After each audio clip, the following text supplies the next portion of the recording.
Hello viewers, আসসালামু আলাইকুম। কেমন আছেন সবাই? আশা করছি ভীষণ ভালো আছেন। আর আজকে কিন্তু আমি খুবই মজাদার একটা রেসিপি নিয়ে হাজির হয়েছে, যেটা কিন্তু একদমই হাতের কাছে থাকে আর একদমই সাধারণ একটা রেসিপি। যে রেসিপিটা তৈরি করতে আপনার বাইরে কোথাও কিন্তু কোনো কিছু আনার প্রয়োজন নেই, আর যেটা সবসময় হাতের কাছে থাকে, সেই সাধারণ একটা রেসিপি দিয়ে কিন্তু আজকে একটা অসাধারণ রেসিপি আমি তৈরি করে দেখাবো। এটা কিন্তু খেতে ভীষণ মজাদার হয়, সবাই অনেক বেশি পছন্দ করে।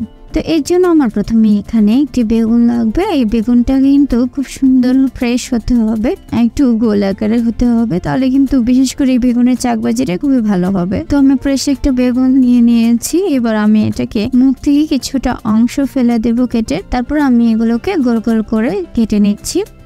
তো দেখতে পাচ্ছেন এই বেগুনটাই কিন্তু একটু মোটা মোটা করে তারপর গোল গোল করে কাটতে হবে, কেননা চাকবাজিটা যদি বেশি পাতলা হয়েছে তাহলে কিন্তু ভেঙে যেতে পারে, তার জন্য একটু মোটা করেই নিতে হবে এটাকে। তো এভাবে দেখতে পাচ্ছেন আমি চাকুর সাহায্যে খুব সুন্দরভাবে কিন্তু একটু মোটা করে গোল করে কেটে নিয়েছি সবগুলো পিস। তো আমি কিন্তু দেখিয়ে দিচ্ছি আমি কতটা মোটা করেছি এগুলো।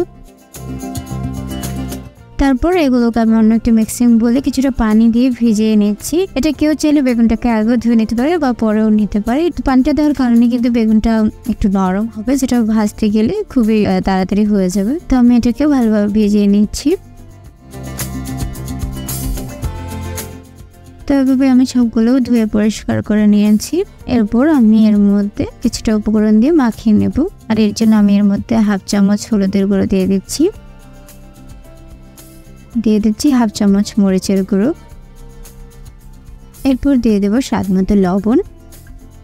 তারপর আমি হাত দিয়ে খুব ভালো করে এগুলোর মধ্যে কিন্তু মিক্স করে নিচ্ছি। আপনারা দেখতেই পাচ্ছেন আমি প্রত্যেকটা বেগুনের পিসেই কিন্তু খুব ভালোভাবে মাখিয়ে নিচ্ছি। এটা যতটা সুন্দরভাবে মাখানো হবে বেগুনগুলো ভেজে নিলে কিন্তু ততটাই খেতে ভালো লাগবে।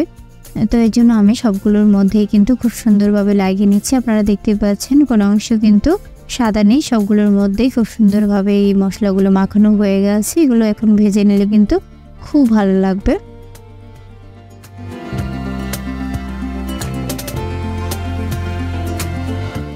তো সবগুলো মাখানো হয়ে গেলে আমি একটা ঢাকনা দিয়ে ঢেকে কিছুক্ষণ রেস্টে রেখে দিচ্ছি 5-10 মিনিট।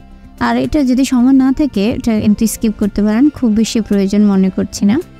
আমি চলে এসেছি 5 মিনিট পর। এরপর আমি ঢাকনাটা খুলে নিই। দেখতে পাচ্ছেন বেগুনটা কিন্তু অনেকটা নরম হয়ে গেছে, এটা আমি এখন ভেজে নেব। তো এবার বেগুনগুলোকে ফ্রাই করার জন্য আমি চুলায় একটি প্যান বসিয়ে দিয়েছি, আর তার মধ্যে পর্যাপ্ত পরিমাণে কিছুটা তেল। এবার তেলটাকে আমি খুব ভালো করে কিছুক্ষণ গরম করে নেব। যদি ঠান্ডা তেলের মধ্যে আপনি বেগুনগুলো ছেড়ে দেন তাহলে কিন্তু তেলটা বেশি লাগবে, তাই আগেই তেলটাকে খুব ভালোভাবে কিন্তু গরম করে নিতে হবে, একটু তেলটা কম লাগবে। তো তারপর আমি এর মধ্যে বেগুনগুলোকে দিয়ে তেলটার মধ্যে এগুলোকে মিশিয়ে নিচ্ছি। তারপর আমি একটা ঢাকনা দিয়ে ঢেকে দিচ্ছি। ঢাকনাটা দেওয়ার ফলে এটা একটু নরম হয়ে যাবে, ভাজতে সময়টা কম লাগবে। কেউ চাইলে কিন্তু ঢাকনা না দিয়েও কাজটা করে নিতে পারেন। তো তারপর আমি অন্য পাশটাকে উঠিয়ে দিচ্ছি। এটা কিন্তু আসলে যে উপরের অংশটা কালো হয়েছে এটা কিন্তু পুড়ে যায়নি, বেগুন ভাজতে গেলে তখন এই জিনিসটা এমনই হবে। তো দেখতে পাচ্ছেন আমি একটা চামচ দিয়ে কিন্তু চেপে চেপে বেগুনগুলোকে ভেজে নিচ্ছি, এতে করে ভিতরটা খুব সুন্দরভাবে হয়ে যাবে। আর না হলে দেখা যায় যে ভিতরটা অনেক সময় কাঁচা রয়ে যায়।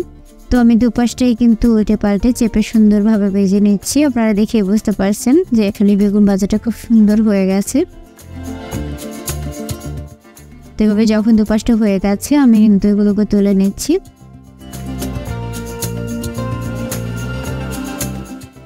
এবং পরবর্তী আরো কয়েক পিস বেগুন আমি এভাবে ভেজে নিচ্ছি। তো দুপাশটাকে নেড়ে চেড়ে কিন্তু আমি এভাবে সুন্দরভাবে ভেজে নিয়েছি। এবার সবগুলোকে আমি তুলে নিচ্ছি।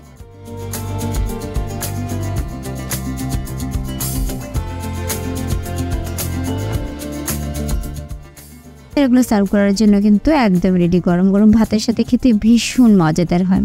তো বন্ধুরা, আমি আশা করছি আমার আজকের রেসিপিটি তোমাদের ভালো লেগেছে। আর আমার রেসিপি যদি ভালো লাগে প্লিজ আমার চ্যানেলটিকে সাবস্ক্রাইব করে দিও।